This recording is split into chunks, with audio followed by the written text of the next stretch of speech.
Thanks. And that leads me to the next question. There's myths about being an artist or being a creative person. Or maybe they're not myths. I don't know. Maybe they're cliches. Maybe they're true. One might be that you have to suffer to create good art.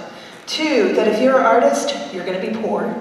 And three, that the right brain and the left brain don't talk to each other. And therefore, if one's really strong, the other is really not. So anybody on the panel want to address the myths about being an artist? Christine, you're making a face. Do it.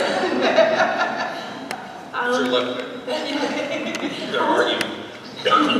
I think I find that I have to do that a lot these days with the Art Center, because now I'm in this tight-knit group of people that have been there for 15 or more years, and I'm coming in as a new person, and my background's not really in adult education. I've been a curator and an artist and all these other things for so long, so I'm starting to really learn I've got to deal with the critical thinking side and as far as planning and becoming an expert in so many different things that I didn't know before, and keeping that creative side has been really interesting. But I have to say, finding a way to keep it all in perspective is so important, and trying to find that, because I'm sure that you all are passionate about what you do, and I find that it seeps into everything that I do 24/7, to the point where my husband has a joke that I have this boyfriend named Art, and his last name is Center, and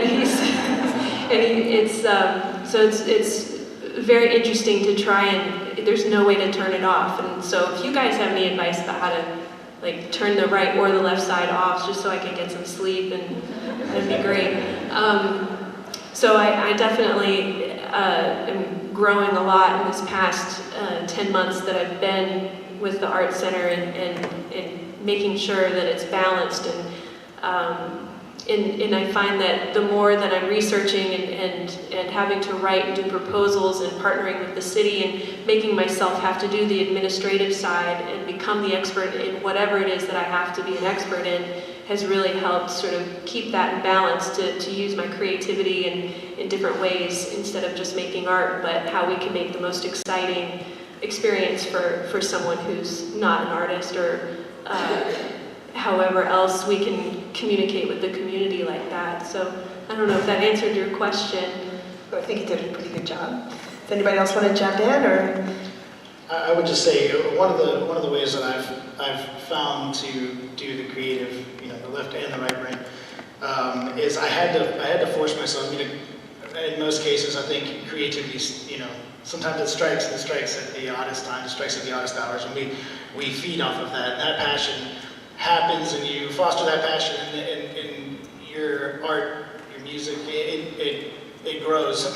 The toughest thing, I think, for me on the business side was knowing that I couldn't treat that the same way. I had to force myself to, at the very least, schedule a time. Put a time down that I'm going to deal with some of this business stuff. That I'm gonna sit down at 5 o'clock on Thursday, and I'm gonna look at this. And if I could do that, then I knew that I could be creative this whole other time, and I wouldn't have to worry about it, because I knew I had this alarm that was going to go off, and it was going to tell me it's 5 o'clock, on Thursday, it's time to do it.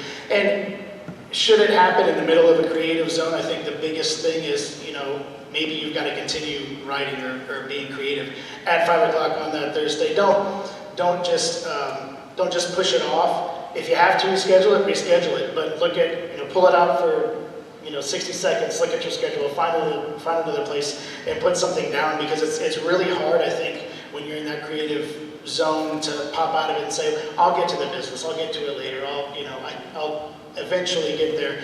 For me, that was, something that worked, was just, finally coming down to the realization that I had to pick a time, whether it was daily, weekly, whatever, that I would look at, the business side of things, and force myself into that, into that kind of, structure, because creatively, you don't want to be, the creative and structure don't always go hand in hand.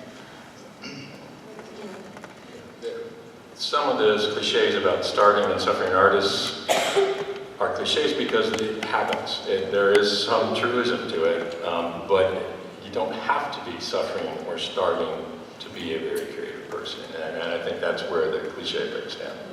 Yeah, I totally agree with it. It tends to drive me a little nuts. I'm a lot more creative when my belly's full. And I feel safe, and I can let the muse go. There's a lot of this thinking that you have to write in as a garret somewhere, and you'll never write the great American novel if you're writing advertising copy during the day.